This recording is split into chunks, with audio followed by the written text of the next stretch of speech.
Good morning, everybody.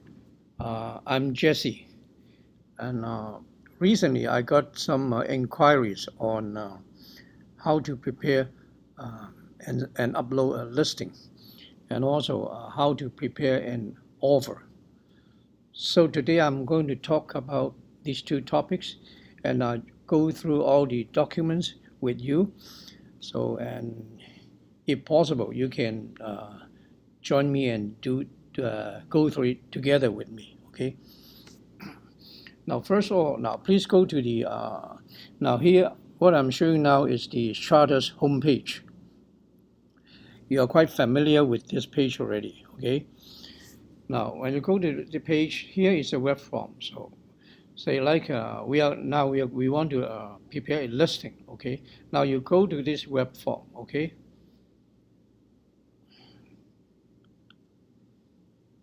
Now, this is the dashboard of the web form.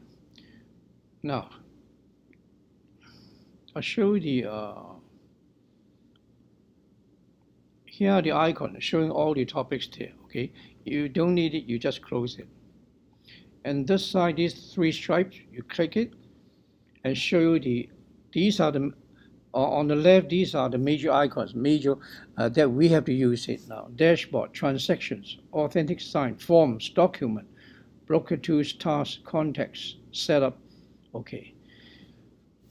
Now today I'm going to use the transaction template to tell you how to do a listing, prepare a listing, and how to prepare an offer. So the company transaction templates are all stored in it now. Let's go to setup. Now here, transaction templates. If you click transaction templates, now you see a list of all the offers. For the A are the offers, for the and for the B, starting with B, these are for the condos. The A are for the freeholds, and the B are for the condos. And on the C are for the leasing, okay? And the last one, D, the topic under D are for commercial properties, okay? Commercial leasing, commercial listing, commercial sale, okay? Most of them, I'll try to put in more, and in the future, I'll try to put in more samples for you guys, okay? And these are all the templates that you can use them, okay? They are as a general guideline to you, okay? Not necessarily, you don't have to copy them exactly. I'm suggesting those clauses for you, and you have to tailor it to your own individual case. For some cases, you may have to take out some, or you have to insert some other clauses. That's up to you. But these are the general guidelines showing you the general clauses that you have to put into that type of offer or listing, okay? Now let's go back to the dashboard. Now, okay, create transaction. Now here, okay, so we are going to do a listing. Now, you put up the name, up to you, okay? You put down your own name, any name, just put a name there, okay? Put a name there. And then template. Open it now. Now we are doing a listing, okay? Listing for sale, residential freehold for sale, okay? We take this one.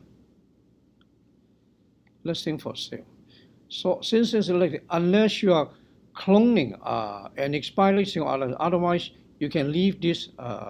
You don't have to select this one. This one shows the district, and we are under Toronto Real Estate Board, but we are not going to clone any listing, just leave it. And you'll be the listing salesperson, so use this one. Now create.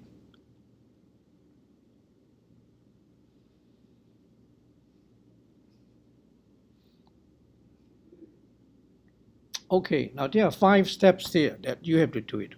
First step, you can fill in some information here, or you don't want to fill it, you can fill it later in the listing agreement. It's the same, but if you fill in some here, that will help you a lot now, like street number, street name, you can put in all these, okay? Postal code, okay? And then property type, okay? property type normally is residential. Now it's residential, okay? And then you don't have ML number. It's a new one. Property width, property depth. You can put in, say like a lot size 50 by 100, you can put it down, okay? Lot size code. Lot size code means whether it's in feet or in meter, okay? Legal description, you can put in or you can leave it later, doesn't matter, okay? Now we leave it everything later. Next. Now this one shows you the contract date is your listing commencement date and the expiry date, okay? Offer date, these are for the when you are putting in offer. That is the second part of our seminar. We'll talk about that, okay? Now we are doing listing. All you have filled in the contract date, expiry date, okay? Or you can leave it up to you. Now it will show you listing, salesperson, my name, and then the company name, okay? And then go. Now this is the most important part, okay? Here shows it is from, as I said, it's from the transaction template. So the necessary documents are already here, okay? Now look at it, 1, 2, 3, 4. Basically, there are 4 documents.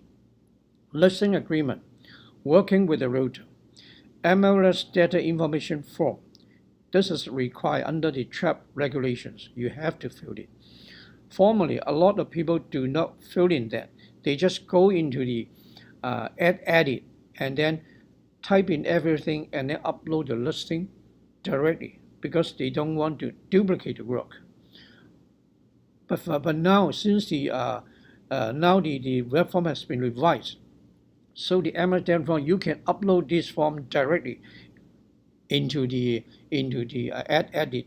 So you don't have to do it twice. So I would strongly suggest you complete this form here, okay? Individual identification information record, that is according to FinTrack.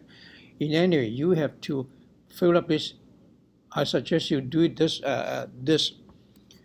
to verify your client whether he is the seller. In particular, when you do listing, you have to make sure that he's the legal seller of the property, or whether it's a one person or two person in the case of a couple. So you have to verify that, okay? And you can check the name and the ID. Normally we use the driver license. That will be enough. And then you check with the public records or geo warehouse. And if you are doing listing, normally you can ask them to provide you with the tax bill that will show the name, whether it's under one person or two persons, okay? The last one is Schedule B. This one I'll show you later, okay? It's not supposed to be here, but just want to remind you that you have to put in Schedule B. And in a lot of cases, the agent said, I don't have a Schedule B, so we try to put it here. But you have to go through procedure again. The best way actually is you get a Schedule B from the office, get the document, the PDF document, save it in your computer, in the document. And then every time when you do a listing, you just upload it. That will be very simple. But instead of here, you still have to do the same procedure. But we just try to put it here to show you the Schedule B. What is a Schedule B, okay? Now, okay. So this file is created, okay? Now look at here, okay? These are the documents here, okay? So let's go to see. Now, if you go back to dashboard, now this is the file I just created on top of it, okay? And these are documents. So if I click this, now let's go into the page by page, okay? Go to forms. Now these 4 forms, okay? Listing agreement.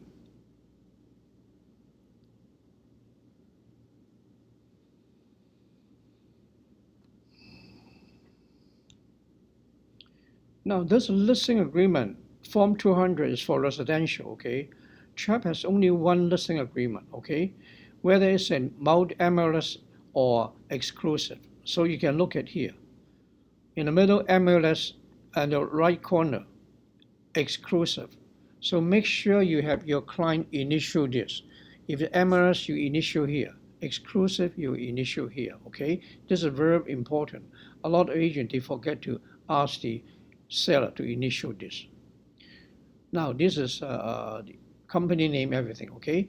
You put in seller's name 1 and 2 here, or in case of 3, you put in 1, 2, and 3 here. The property address, okay? And then now, the listing commencement day, okay? Commencement day, commence on the what day, and expire on what day you fill in a day. Now look at this, this is important, look at here, okay? Seller acknowledges that the length of the listing period is negotiable between the seller and the listing brokerage. And if an MLS listing may be subject to minimum requirements of the Real Estate Board. However, in accordance with the Real Estate and Business Brokers Act, if the listing period exceeds 6 months, the listing broker must obtain the seller's initial here. Okay? What it means is the listing period is negotiable. Okay? But however, according to chapter regulation, we need a minimum of 60 days. Okay? At least 6 days. Beyond that, you can negotiate. You say you want to get 3 months, 4 months, up to you. But minimum 60 days. If the seller said, oh, I want to put the MLS for 1 month, 30 days, you said, sorry, that cannot be done because that is chapter regulation, at least 60 days. And if it's over 6 months, by law, you have to ask them to initial to make sure that the seller knows that. Because a lot of sellers complain that sometimes agent put in for 1 year, extremely long, and then the seller may not be aware. So eventually, when they want to cancel listing, they say, oh, sorry, we don't want to cancel it. And then, oh, the seller knows, wow, it's a 1 year long, you know. So eventually, in some cases, they complain to RIFO. Eventually, it has to be canceled, but that causes a lot of trouble. So you have the obligation, responsibility to let the seller know that it is more than 6 months. Initial here, okay? And then price. Now, this is important too, okay? This one, in bold. Seller hereby represent warrant that is not a party to any other listing agreement for the property or agreement to pay commission to any other real estate brokerage for the sale of property. So that means seller understand that he has not signed any listing agreement with others. For the trap, one property has only one listing. You cannot sign a second listing, put it at the same time on the market. Okay, so this the seller must initial. Make sure that he understands. Commission. Now commission here means the total commission the seller is going to agree to pay the listing brokerage. For example, it is 4%, then you put down 4%, or means it's a flat rate, or sometimes it's a flat rate, not a percentage. In commercial, sometimes sale of business, the amount is very minimal. So the commission may be 5,000, 6,000 in flat rate. Then you can put it here. Okay. This is a total commission, and here is the commission that you are going to pay to the cooperating brokerage. For example, it's 2.5. So the total commission 4% payable to the cooperating brokerage is 2.5%. So as a listing agent, your commission is 1.5%. Okay. Now here, I want to share on that because a lot of agents making a mistake. They try to put down 1.5% here and then 2.5% here. They thought, okay, my commission is 1.5. The other party is 2.5. So total is 4%. Wow, this is wrong. Why? Because this is the first part, as I said, it's a total commission you're going to charge the seller. If you put down 1.5, that means we are going to charge the seller 1.5. But then we have to pay the cooperating brokerage 2.5. So where can we get the 1%? So we'll be in deep trouble if you put it like that, okay? Make sure the first one is a total commission, not your portion of the commission, the total commission. Second part is the co-op brokerage commission. and then the balance would be your commission, our listing brokerage commission. Okay. Now this is a holdover period. Okay, holdover period normally between 30 to 90 days, up to you. Okay, some of you still do not understand what is a holdover period. The holdover period is a period is strictly between you, the listing agent, the listing brokerage, and the seller. Okay, nothing to do with the client, the buyer, or nothing to do with the co-op brokerage if there's an agent there. Okay, it's strictly between you and the seller. What it means is, if the seller accepts if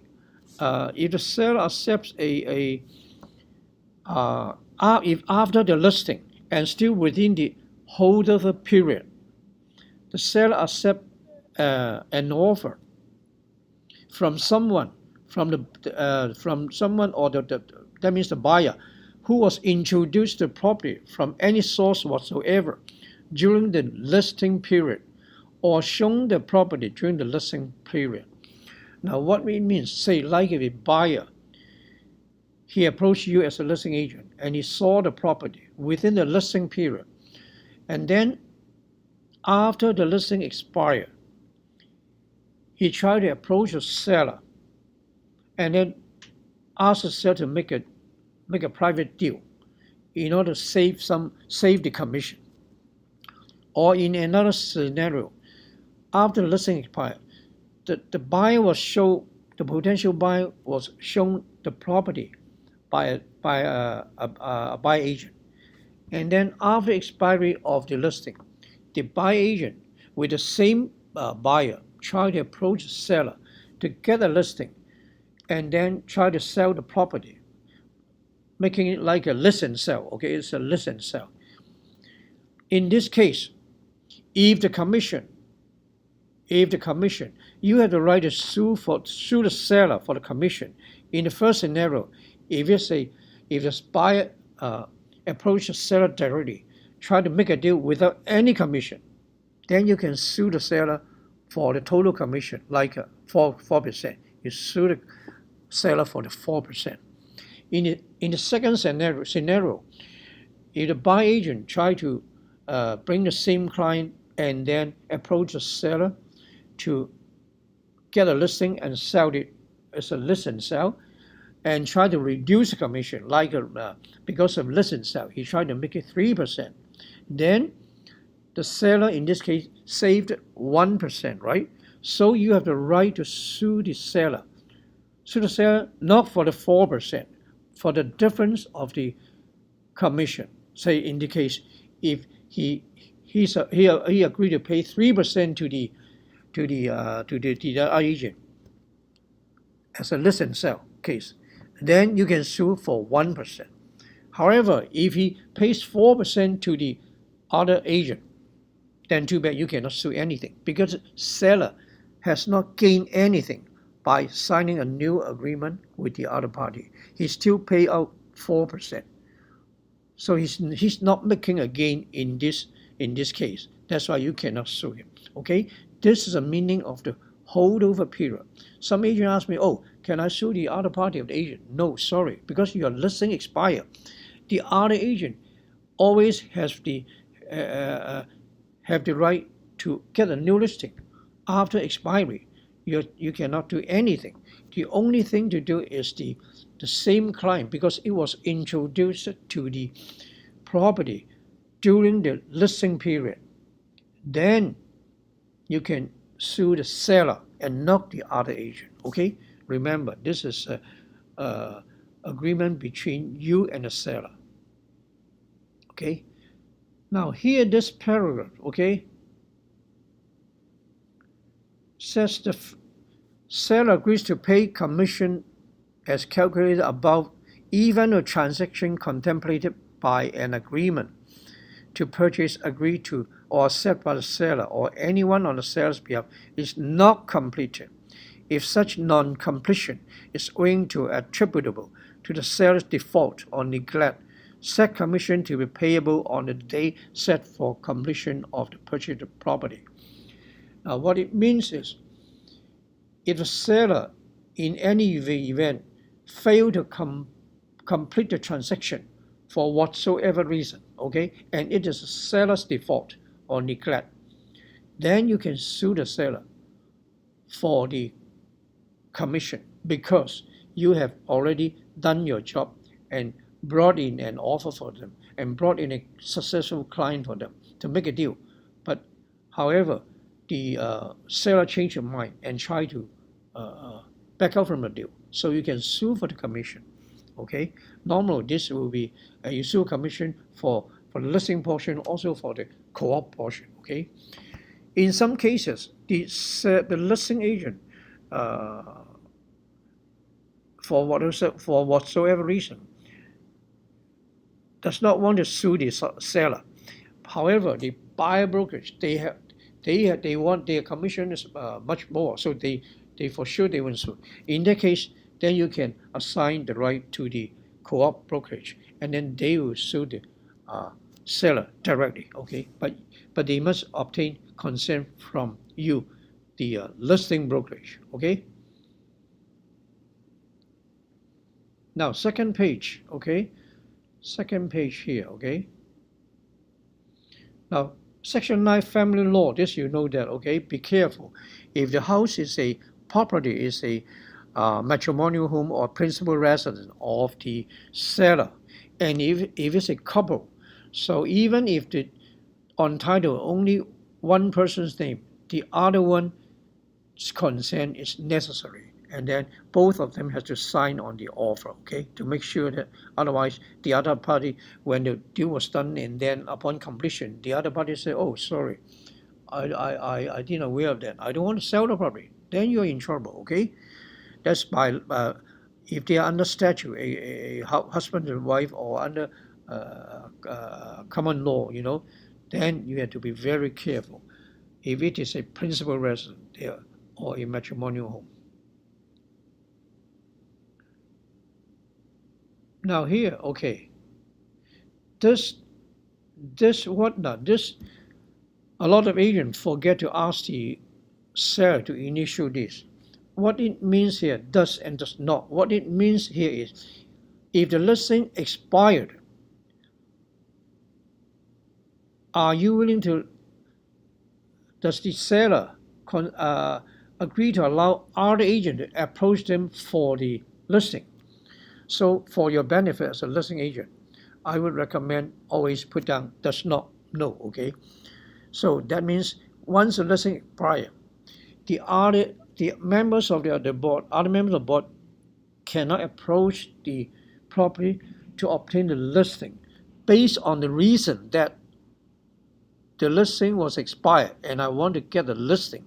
Then they cannot do that. Okay, you can always bring them to trap. Okay, they have to use other reasons. So that means when you are soliciting listing, you have to be very careful. Okay, if you some agent would like to solicit expired listings, you know, they're experts in that, but then you have to be very careful, very skillful when you talk to them, approach them. You cannot say like listing expired yesterday, and today you knock the door and say, hey, your listing expired yesterday, so I want to get a listing from you, something like that. No, you cannot say that. If you say for the reason of that the listing was expired and I want to get the listing, and then they have initial that they do not allow that, then you'll be in trouble. Okay, be very careful. Normally you'll be very careful. You use other way of approach to tell them to get a listing, but not just the only reason that your listing was expired and I try to present myself to get a new listing. Okay, this is strictly forbidden if it is initial as does not. Okay.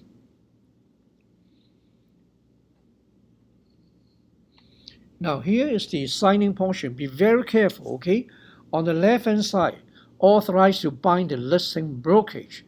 Make sure you sign here. Always sign here. Okay, not on the right hand side. On the right hand side, name of person signing. Now my name is there, okay? Sometimes I notice that your listing, your name does not appear automatically. Then a lot of agents sign here. They saw the word signing, and then they sign on the right hand side. And then on the left hand side, they saw the word brokerage, and then they try to put down the name of the brokerage.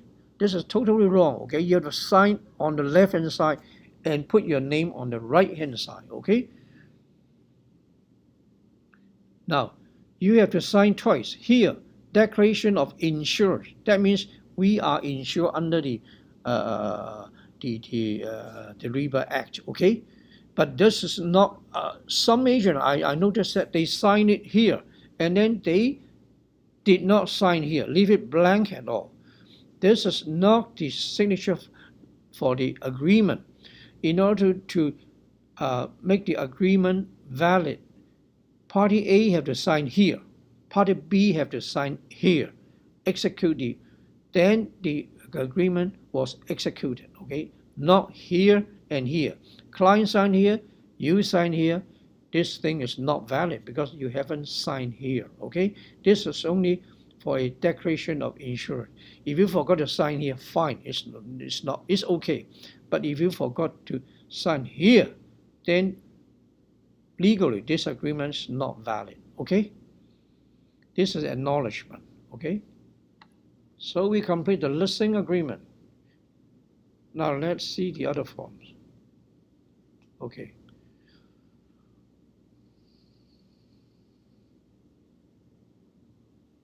Now working with a realtor, okay?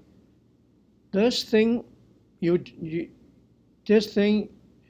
have to put up your name, just the company. On the listing side here, you put down a seller, right? You put down the company's name and then the client's name. A lot of agents put their name here, okay? It's a company's name, not your name, okay? And then the client sign here. And more importantly, they have an initial either here or here. Now this has to be very careful because the design of this form is not very good. And I notice sometimes they have 3 sellers. They ask them to one initial here, and then one initial here. Or sometimes 2, they initial 1 here and 1 here. Now this is totally wrong. You have to look at this. These 2 paragraphs, be careful. This one, if you initial on upper portion, is representing my interest. That means you are representing them, okay? Here, if you initial here, it's not representing, okay? Not representing. Now this is more important when you are when you're acting as a buy agent. As a buy agent, you decline initial on this side, the buyer, the company's name and buyer's name, right? So if you work with them under a buyer representation agreement, BRA, you're representing them, then you have to use initial here. Sometimes if you don't represent them, if you work with them under a buyer customer service agreement, then you have to initial here. That is the purpose, not representing, okay? Representing. Make sure don't initial in the wrong section, okay?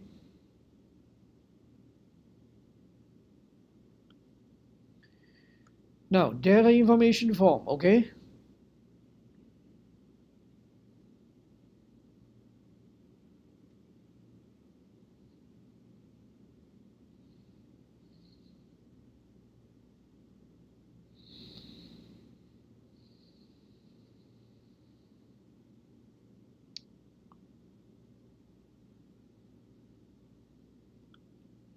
Okay, now look at this form, okay? This is for sale, okay?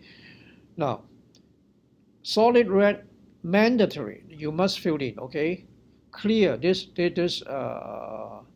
optional, okay? So you just fill in everything. Assessment role actually is solid here, but when you upload to the edit portion, it's optional. You can ignore it. Anyway, you can find it from otherwise the client's property tax bill or from the public records. You can find it, okay? Area, now here, it's very simple. You just click an area, okay? Like, it's a York region, you just put in York region, okay? Municipality, you try to look for it, okay? Markham is Markham, okay? You just click it. That's it. Very simple. Community, and then you locate it and check where it is, okay? And then just click Commerce Valley, then you click Commerce Valley, okay? And then fill in all these here. Fronting on the, now this is very important. A lot of agents make the mistake, okay? Say you said, I'm fronting on the east side. Fronting on the east side of what? Of the road, okay? That means the road is vertical. Your house is on the east side of the road, and then you're fronting on the east side. What the houses faces is west, not east, okay? That means the house is facing west, but it's fronting on the east side of the road. Be very careful. A lot of agents, when they look at the house, the house faces west, so I put down fronting on the west side of the road. That is wrong, okay? It's just opposite. You are fronting on the east side of the road. That means her house is facing west.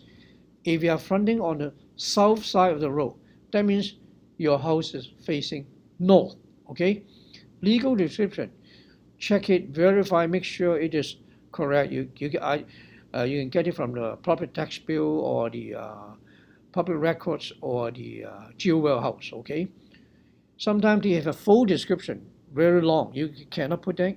You can put in the short one, like in the public records. Usually they have a assessment legal description and a full legal description. If it's too long, then you just put down the assessment legal description. Mainly the lot number and the plan number. Okay? Lot front, those lot size, you have to put down either most in feet or in meter. Okay? It's up to you. Put down. Okay?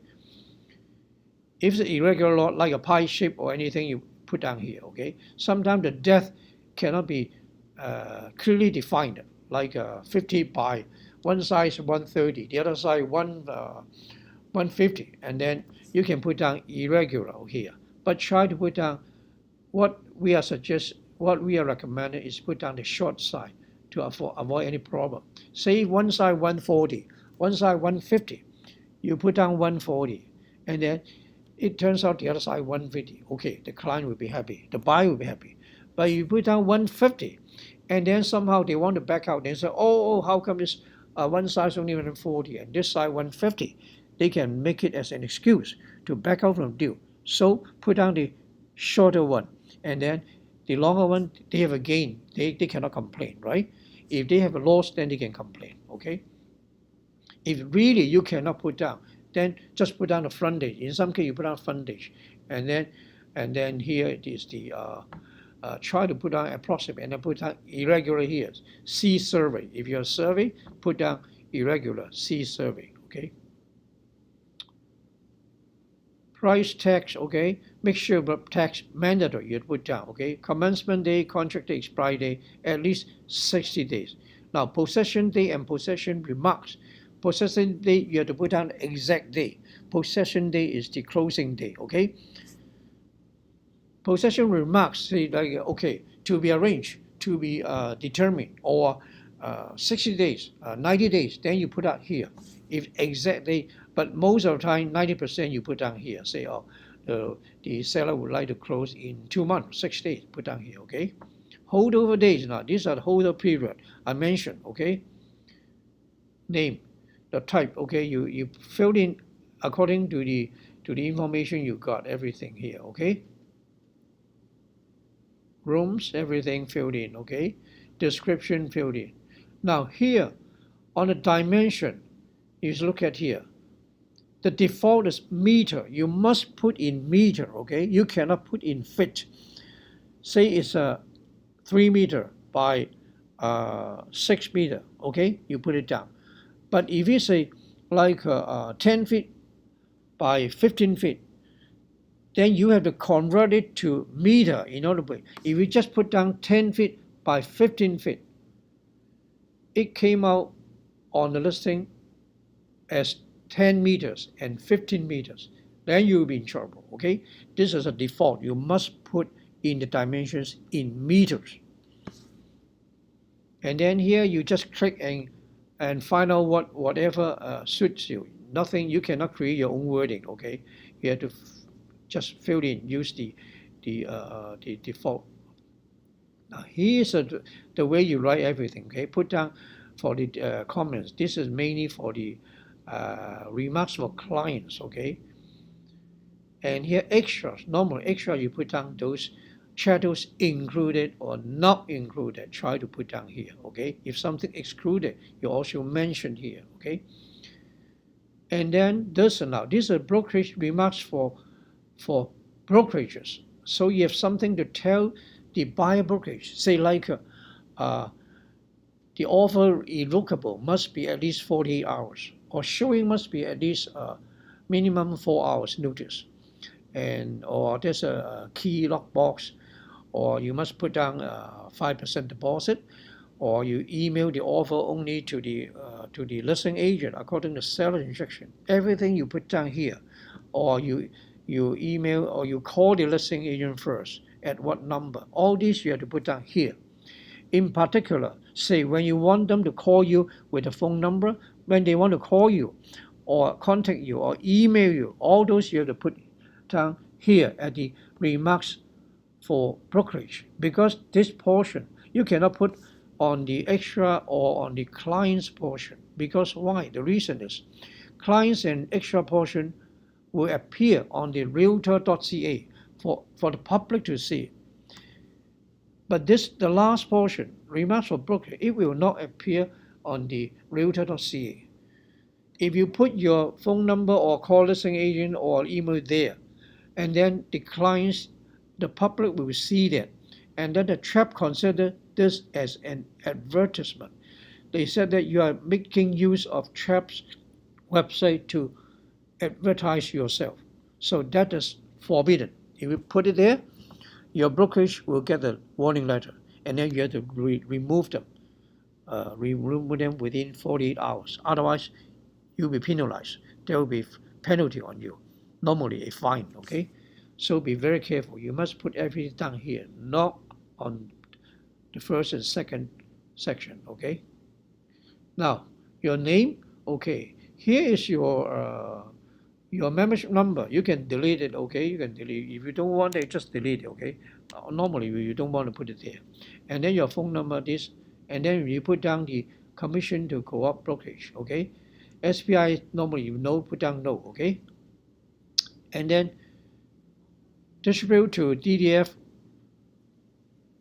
Distribute to internet and display address or not. These normally we will put down yes, yes, yes. Okay, and or for MLS, if you don't put down the listing, the address, it's not good for as an advertisement. So normally this will be yes, yes, yes. Permission to contact to advertise, I would suggest no. Okay, but it's up to you. Even if you put yes, the other agent, if they don't want to use your listing to advertise, they still have to ask you in writing and get your permission in writing. You cannot just because you say yes, then they can go ahead and advertise, make use of your listing to advertise. No, they still have to send you a written request and then obtain a written permission from you. Okay, but I would recommend no, because the reason is you don't know where they put your listing. They may be put in some website that your seller does not like. Okay, so be very careful. You need your seller's consent to say yes, and I would suggest say no. Okay, to avoid any responsibility. Okay, contact after expired. That is the one I explained to you on the listing. Does or does not. Okay, if does not, you click no. Otherwise, okay, yes. Okay, now here. Occupancy, okay, put down, and then photo option, normal upload only thing, and then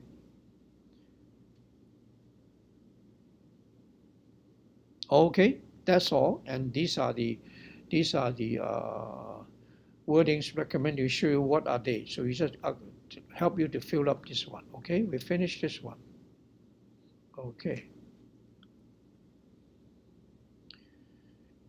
Individual, that's the 630 FinCheck requirement. Okay, that's quite simple. 4-page, but very easy. You just fill them. Fill them here, and then put down the name. Normally for verification, You need a photo ID if you can contact them in person. Okay, physically present. They are physically present.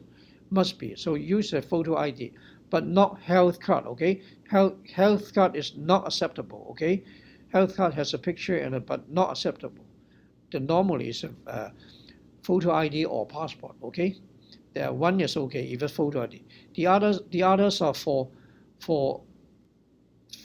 that the sellers not physically present. Then you have to use credit file, do ID purposes. Okay, these are more complicated.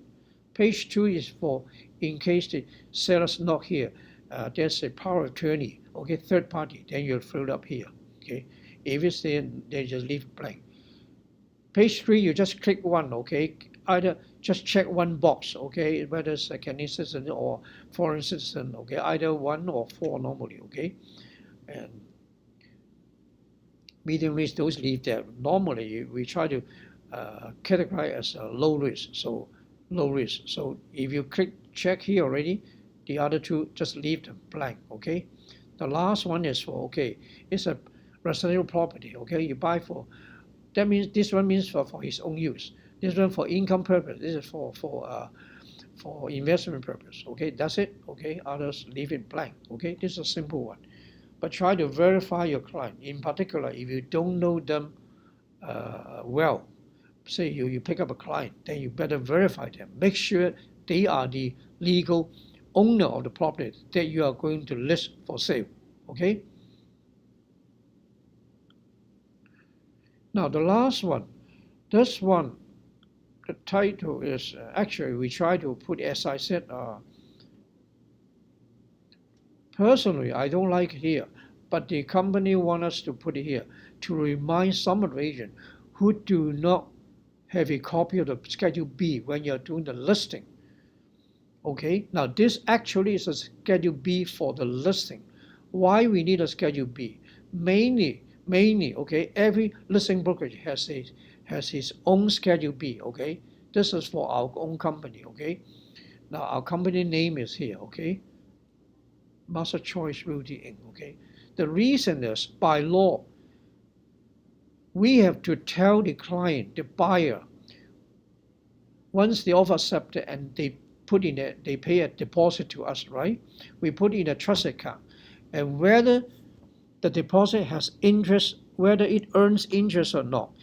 If does, what the interest rate is, that is by law we have to tell the buyer. That's why this basically is the first paragraph you have to know. We have to tell the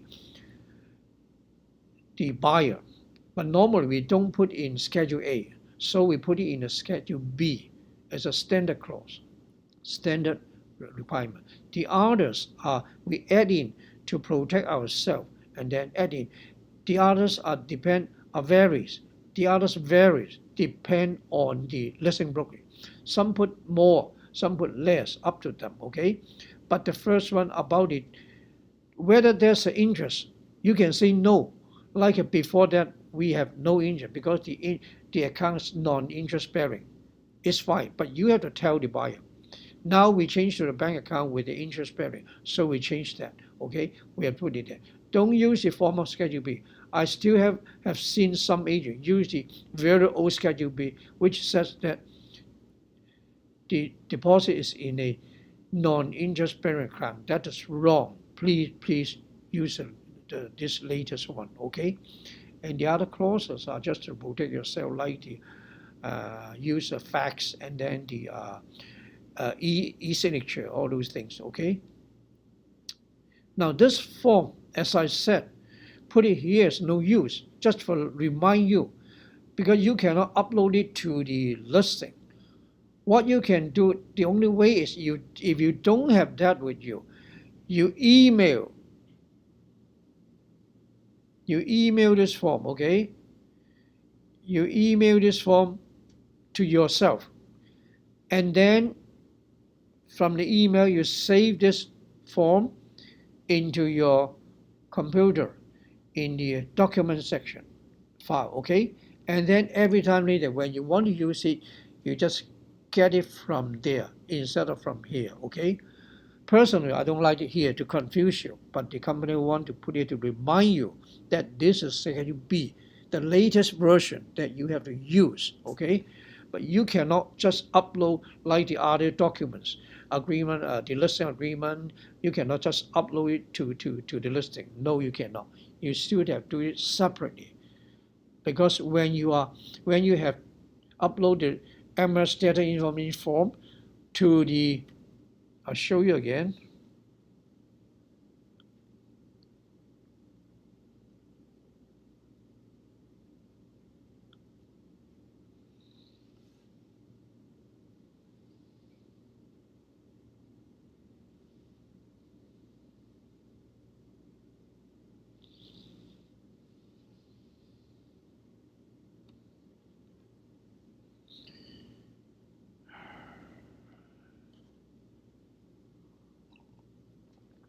Now here, the MLS data information form again, okay? Now on the right hand side up here, there are quite a number of icons here. The right one, this one, like a house, a box. This one is for upload. When you complete everything here, you click to here. This listing will upload to the edit portion. Okay, you know where the edit portion is. As a draft, it will be uploaded there, and then from there, you have to. Once you complete those, you have to upload the photos and upload the Schedule B I mentioned. Okay, so you cannot transfer Schedule B from here to that edit section. You cannot do that. So as I said, you better save one version of the Schedule B in your own computer and save it for future use. Okay. Now here is the how you do the listing. Okay, everything listing. One thing, when you upload this MLS standard form, there will be a number showing here. It says MLS listing number. Actually, it's not the MLS number. It's for this listing a reference number only, not the MLS number on the listing. Okay, that is not the number. In any way, now we finish this listing portion. Okay, so go out. Okay. Now, so when you want to do the offer, same thing, okay? Now we go to dashboard, okay? Now, create transaction, okay? Now, okay, you just put just put down a name, okay? Template. Now this time we use offer, residential for sale, okay? Offer. Now this time, when you do an offer, because it's an MLS listing, so we try to fill in this to save a lot of work, okay? Now, this is for Toronto Real Estate Board, so we get Toronto Real Estate Board. Type. Now we are looking for a freehold property. Okay, now, you have to fill in an MLS number, okay? I have picked up one here for an example, okay? This listing from Master Trust, okay? And then I try to do this one for you, okay? Now, so the MLS number is N.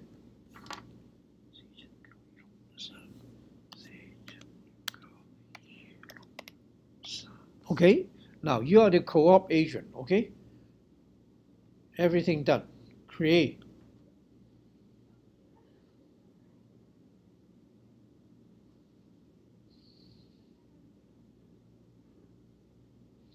Now, same thing, 5 steps, okay, same thing. But this time, because we have an MLS number, there's a listing here now, the listing, okay, the address comes out, okay?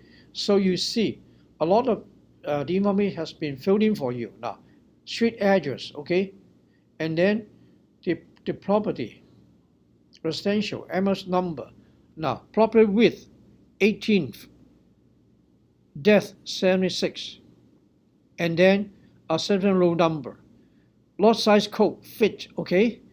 Legal description, comments, those are no use, okay? Anyway, they put down everything for you. Try to save your work. Now, the list price here, okay? You can put in the purchase price, say that it's what your client want to put down. You can put in here first, beforehand, save your, otherwise you can fill later. Say like you put down 950, okay, then you put it down. Present use, residential, okay.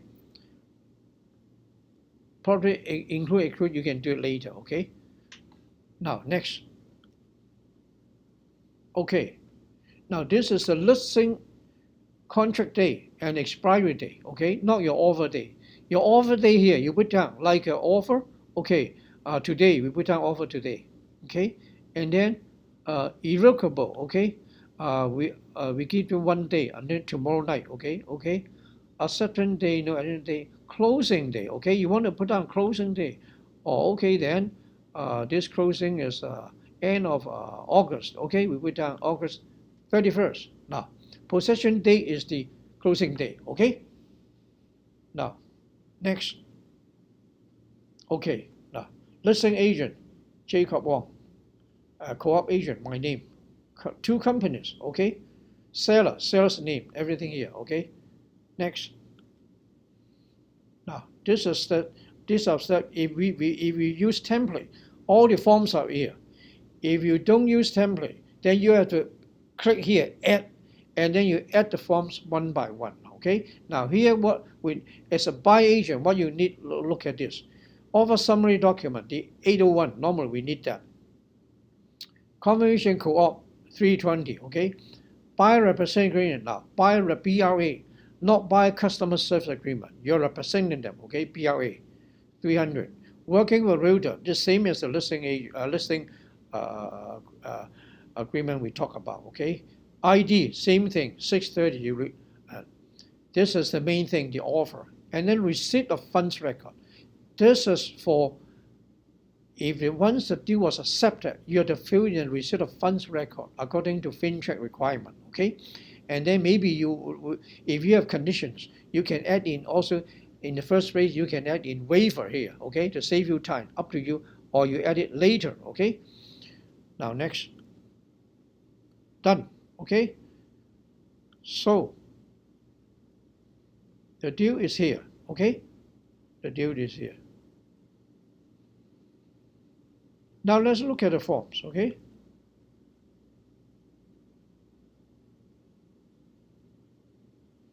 Let's look at the major portion first, okay? Agreement on purchase and sale, okay?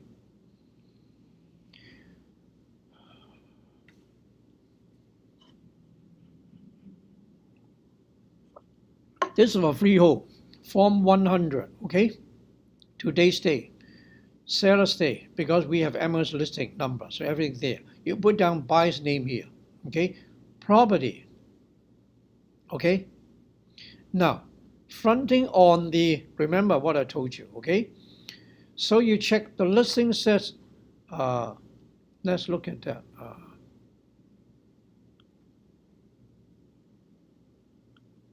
Now, the listing says fronting on the north side, okay? North side. So the house should be facing south. Now, actually, I study, it is correct, because you see, on the client's remark, it says south exposure with premium lot facing park. So the house is facing south. So it is correct.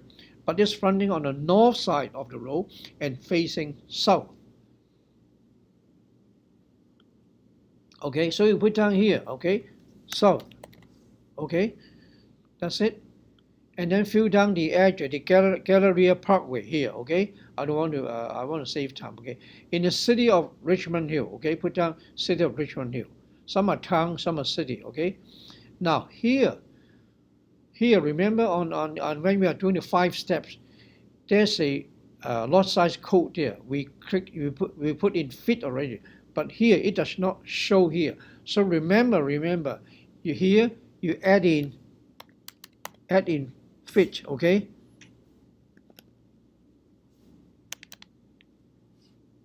Add in here, okay?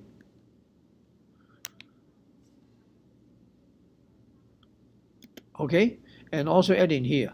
Now, legal description, okay? The price, you would say like, oh, okay, they're asking for 1 million, I want to 950.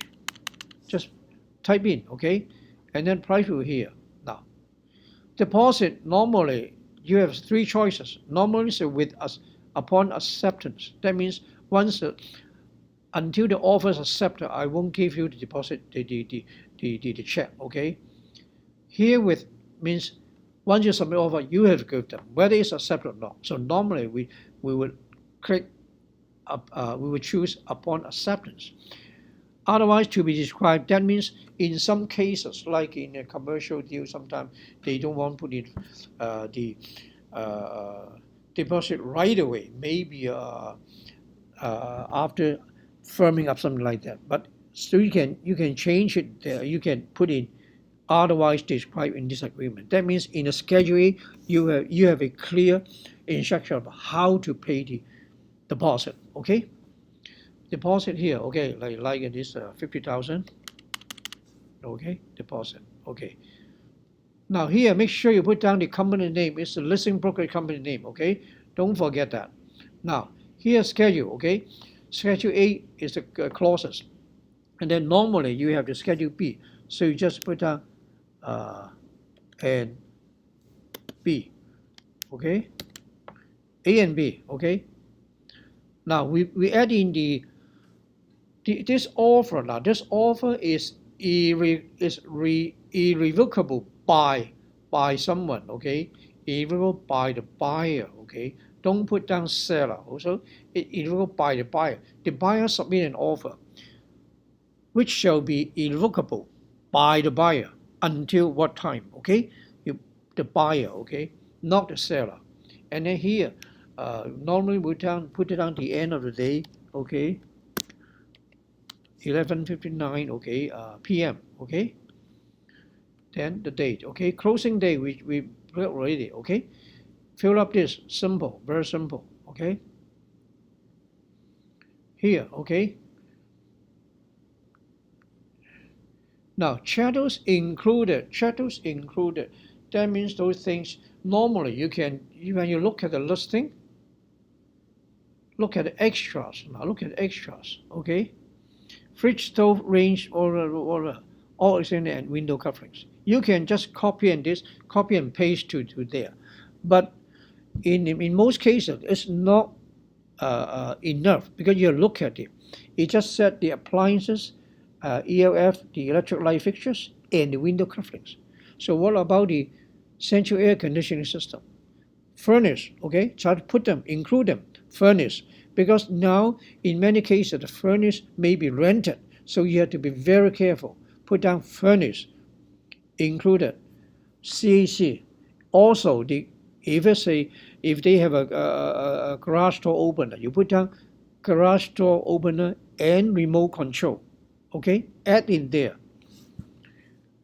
These are things that included. Okay, and then here. Excluded fixtures, but normally we don't chattel in here. Like typically is hot water tank. Like something not included, or they may have something they have to take it out, or chandelier. The dining room chandelier is for whatsoever reason, sentimental reason. Somebody gave them as a gift, so they will take it out, and then you put down chandelier. Dining room chandelier to be replaced. Okay, don't just put down a chandelier, they take it out and then they leave a hole there. Then it will be, the buyer won't be happy. So try to put down chandelier to be a chandelier in which place. So if it's in the dining room chandelier to be replaced. Okay, and then rental items. Typically, it's a hot water tank. It's rental. So put down hot water tank. And if the furnace is also rental, then you have to add in the furnace. Okay, be very careful because there's a lot of furnace now are leased to own, and that will be very expensive. Also, they cannot be redeemed earlier. So you have to pay the full amount. Would be very, because you're talking about $5,000 or $6,000. Okay, so you have to be very careful. In some cases, I've seen that. The listing agent forgot to put down the furnace, which is rental, and then the co-op agent forgot to check, and then because he has no idea at all. So Upon closing, the buyer found, oh, how come I have to pay for that? It's not mentioned there. And then the seller said, oh, I don't know. The listing agent didn't ask me. So what happened? I've seen a few cases, they complained to RICO. So the final decision is, okay, you two agents pay for them.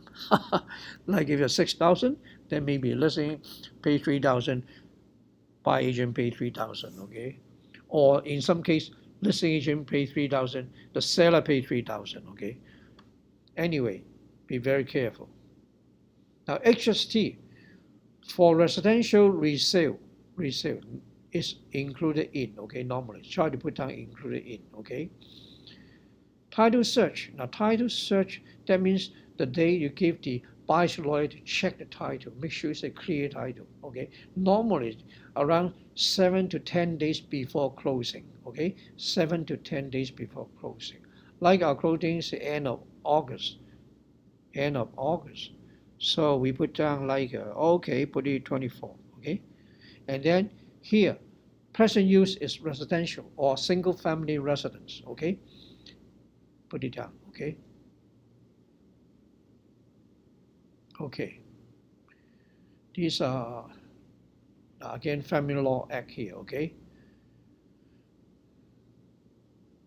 Now, this is the important page for execution page. Both parties sign here. Buyer sign here, okay? Seller's name here already. If I add in buyer's name, buyer's name will appear here, okay? The date, okay? And then if you witness them sign, then you sign the witness here. If you do not witness them, sometimes like you email them, ask them to sign it. Then when they send it back, don't try to sign here. Don't, as the agent, you should not sign here, because once you sign, that means you witness them sign here. But in this case, you did not witness them. They signed it without your presence. So don't try to put down here. Otherwise, you'll be in deep trouble in future. If there's a lawsuit and found it, you did not see them sign, then you'll be in real trouble, okay? If when they sign it, nobody with, sometimes nobody with them, then this has to leave it blank. Nothing we can do. But you can suggest that if you sign it, if you got an adult with you, ask them to sign as witness. Otherwise, leave them blank, okay? Don't create a witness. Same thing, seller, okay? Now a lot of cases we use e-signature. So most of the time, you do not see the seller or buyer actually sign them. So you don't have to witness it, okay? Now, spousal consent, I explained before. If the property is owned by the occupied by the couple, the family, husband and wife, but then the title name only the husband, then the wife has to sign here. If it's a principal residence, unless it's an investment property, okay? Confirmation acceptance, okay? This is the one who finally accepted offer without any change, like on the page 1, the buyer gave the seller an offer, okay, irrevocable by the buyer, and the seller check everything, okay, I agree to everything, accept it, no change, then the seller signed here. If the seller gave a counter offer, sign back, then the seller should not sign here. Instead, on the front page, irrevocable by the buyer, you change, the listing agent will change it back to seller. That means the seller gave a counter sign back, a counter offer to the buyer. So that is irrevocable by the seller. And then when the buyer look at the offer, he said, oh, this sign back quite good, reasonable, I accept it, I take everything. You don't have to change anything. Then the buyer sign here, I accept this offer. Of course, he has to initial all the change, but initial, that means he accepts no change, unless he cross it out and change, like the price, he change again. then he's giving a counter offer. Then he cannot sign here. This confirmation acceptance is for the last person who accepts every change without any change. Then you sign here and the time, okay? This is important to make sure that when we look at this time and data time, we know that this offer was accepted within the irrevocable time, okay? That's important, okay? Now the acknowledgement, make sure that you acknowledgement, be very careful. A lot of agents now, when they do this, they just put down when they ask the buyer to sign this offer, like the buyer to sign this offer, today's date, July 2nd, and they, in order to save time, they ask them to sign here acknowledgement and put down July 2nd. Now this is very important. It's a mistake, okay? Unless your offer was accepted on the same day. Acknowledgement means I acknowledge the receipt of my signed copy of this accepted agreement of purchase and sale, okay? That means that the offer was accepted with the confirmation of the signed, and then you receive a copy of the accepted offer. If you put down July, you give an offer on today, July 2nd, and then you put down acceptance July 2nd. Unless the offer was complete today. If the offer was accepted tomorrow, July 3rd, and you put down July 2nd here, and then later, if there's a lawsuit, then the other party's lawyer will challenge you. How come your client will accept an accepted offer before the offer was accepted? The offer was accepted on June 3rd, here, the date, and then you said the client accept an offer, accepted offer on July 2nd. That is ridiculous. Be very careful, okay? If you want to save time, you ask the initial, but the date put down later, okay? That's the only way I can tell you. Now, schedule, look at this. These are the suggested clauses that I put down for you guys, okay? All are quite simple, basic, and most of them are from the trap system clauses. They are the trap system clauses, okay? Try to make it simple and understandable, okay?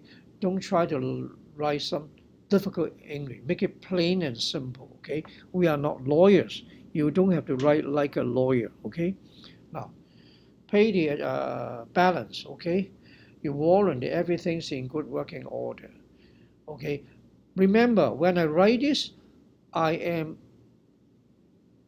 on the buyer agent side, not the seller agent. So you have to write it for the benefit, for the best interest of your client, the buyer, not the seller. That's why you have to be very careful. Everything I put down, like here, I put down shadows, every fixture shadows in fixtures in good working order, okay? The seller's agent may not accept that, okay?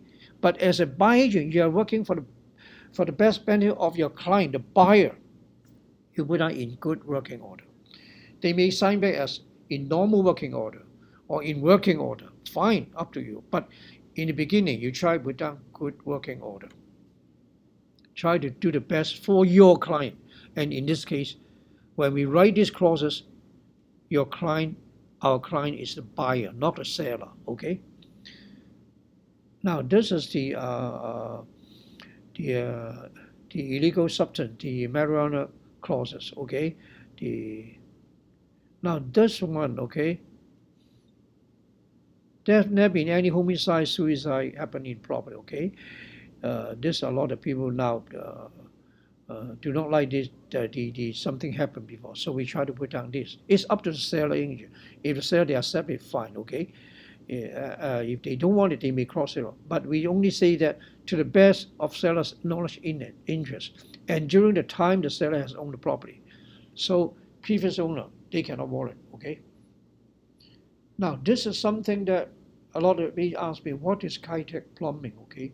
Now Kitech plumbing, okay, is a kind of piping used between 1995 and 2007. That during that period, this Kai-tip piping was very popular, in particular in the northeast provinces. They use a lot of them, and even later in Toronto they use them. Even a lot of condominium apartment building they use it. Okay, basically they are plastic piping. Usually the red and orange for the hot water and blue and black for the cold water. They try to use it to replace copper piping because they are cheaper and easier to install. So at that time was very popular and changed a lot of them.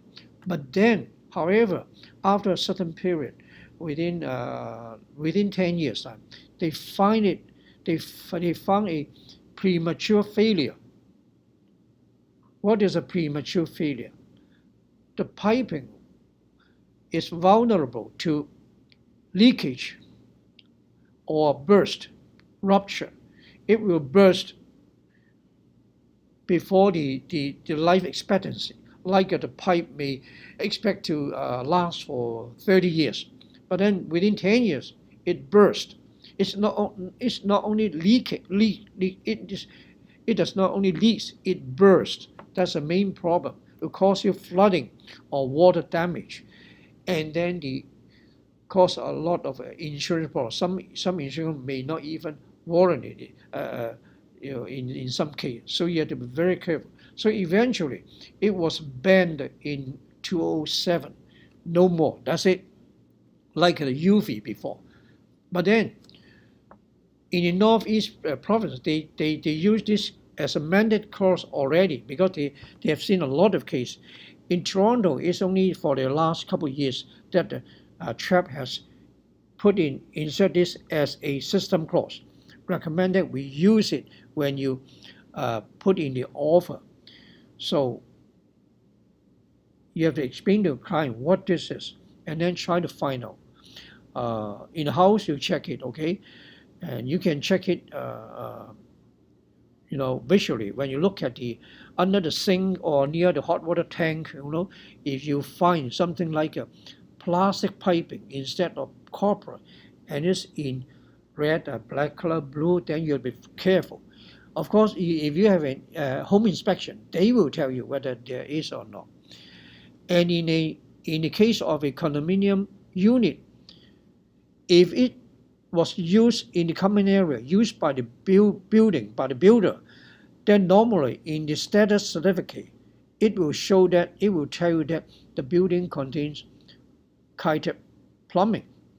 But that's not a big issue because they will change it eventually. You can go to the website and check it. And I've seen one website, they show you in Toronto which property, which building has Kai-tip plumbing and which building has been remedied. Some has been remedied, some still with the Kai-tip. They show a list, you can check it, okay? Anyway, if it's in the common area, if it's installed by the builder, a corporation will tell you in the status certificate. Unless the owner put in a pipe himself in his own unit, then the certificate may not show that. Then you have to inspect the property. Right? But anyway, it's not a big deal unless you change it. But the thing is, we change it. How much should we change it? Say if it's like inside the wall, or some of them put under like a hardwood floor. They make it a heated hardwood floor. But then all the pipes under the hardwood are Kai-tip plumbing. Then when you replace it, it will be very costly because you have to remove all the hardwood, take out the pipe, change the pipe, and put the hardwood back. It may cost you, $20,000-$30,000. So then you have to adjust on the purchase price. That is more important because the replacement cost is quite substantial. Okay, be very careful. Okay, survey. Now for freehold, normally we put down a survey. Try to get a survey from to check on the lot size. Also see the survey will show you the foundation of building. Then you can see roughly where there's any addition, in particular for old property like bungalows, 50, 60 years old. And then the foundation only shows the original building. And any addition, you can check, you can see the difference. And then you can know, oh, that's addition. Whether they have applied, build it with a permit or not, you can check it out, okay? Anyway, try to get a survey. But they try to give an existing survey, not an up-to-date survey, unless you ask for up-to-date. Then up-to-date, they may have to do a new one. If you do a new one, depends on the lot size, on the location, at least cost you $2,000 to $3,000. If it's a 50, 60 acre lot and then you look at it in the far north, it may cost you much more because it depends on land survey. A proper survey, you can see the survey, there's a signature of the surveyor, the land surveyor, with a signature and a stamp there. That is the proper survey. Without that signature, it's not a proper survey. Maybe it's only a building plan. Sometimes the builder has a building plan showing the lot dimension in detail, of all those, but maybe for 10 houses or maybe for the whole subdivision, okay? That's not a proper survey. A proper survey, and in any way, how many lots it shows in included doesn't matter. In all, there must be a signature of the land surveyor and the stamp of the land surveyor company, okay? Now, for freehold, normally we put in home inspection clause and then the financing clause, okay? These clauses are the basic one. If it's a condominium, you have one more, that is condition for the status certificate, okay? These two clauses are structures similar, wording similar, okay? The difference only the first sentence, okay? First sentence for home inspection, and then the other one, the first sentence for financing. And then inside the day may be different, okay? We put down 5 banking days for each. It's up to you. For financing, due to the recent situation, I would suggest you put down longer, maybe at least 7 banking days, okay? Depends. But depends on other party whether they accept or not. For residential, 7 banking should be enough. For commercial, it may not be enough, okay? At least 2 weeks. Now, these two wordings are very similar. Actually, like this, I would say it looks a bit clumsy. But for a residential, that's fine. We try to use a basic one, the system clause. If in a commercial offer, there may be 5 or 6 clauses, condition clauses, and if you write it, everyone like this, and that will be really looks very stupid. So in commercial offers, I'll show you later when I'm talking about commercial offers. We try to gather them together, put it under one group, make it more professionally, and not repeating all the wordings 5 or 6 times. That will make it much better, looks professional. But that's a commercial deal, okay? I'm not going to spend time on that. And then make sure you get all the keys, everything.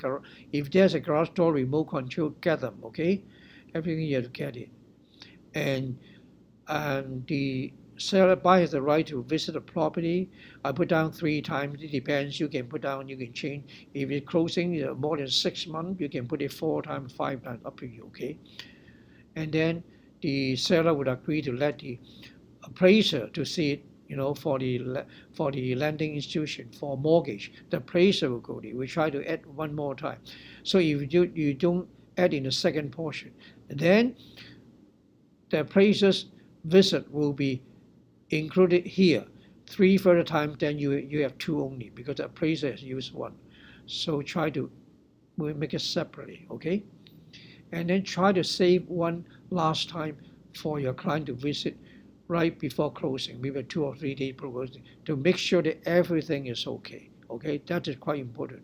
If by that time, say 2 or 3 days before closing, you visit one more time, they may have moved out already, or they may have cleaned up already. Then you can go in and see anything wrong, any damage, or anything missing, any shadows missing, or any shadows changed, or fridge. They have a stainless steel fridge, and then they change to a regular fridge. Then you notice everything.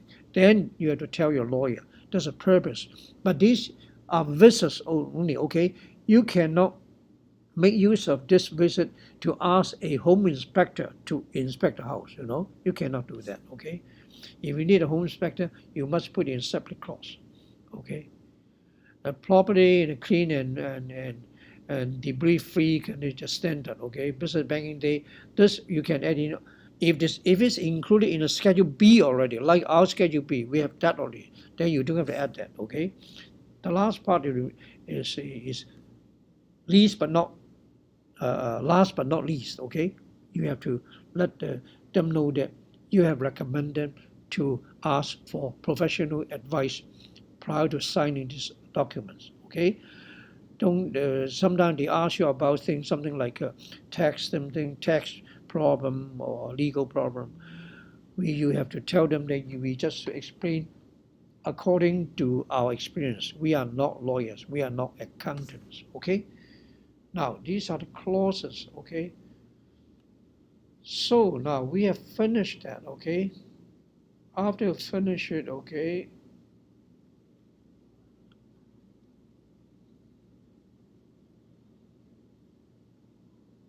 Now this is this portion we finish, okay? Before we close, one last thing I mentioned to you. Now edit. Now this is what I mentioned before. When you have finished the MLS data information form and you click upload, and then the listing will come up to here, okay? Will show here now, like this way, as a draft. It will show it here. It will come up here. And then you click here and open it. And then you still have to fill in something that may not be appropriate or clear enough. So you don't have to worry about it. When you are doing here, when you submit the listing, if something missing or wrong, it will not let you submit. It will come back with some red wording saying that which part, with a red star showing that which part is missing or which part is not correct, that you have to change it so you don't have to worry, okay? And then at the lower portion, it shows you have space for you to upload your photos, put in your virtual tour link, and also the attachment, like Schedule B, okay? Put in there. Or a disclosure, if you are related to the seller, your disclosure, put in there, everything there. Then you upload again, and then the listing will appear and will give you a new MLS listing number. Okay? Now, we finished today, okay? Hopefully this will help you guys, okay? And if there's any problem, please give me a call, okay, at the office. I'll be happy to help you, okay? Thank you very much, okay? Bye-bye.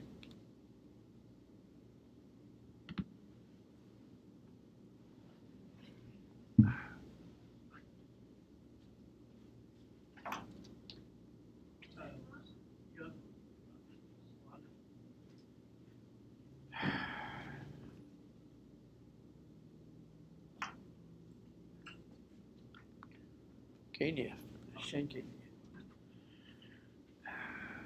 结束了。结束。差不多。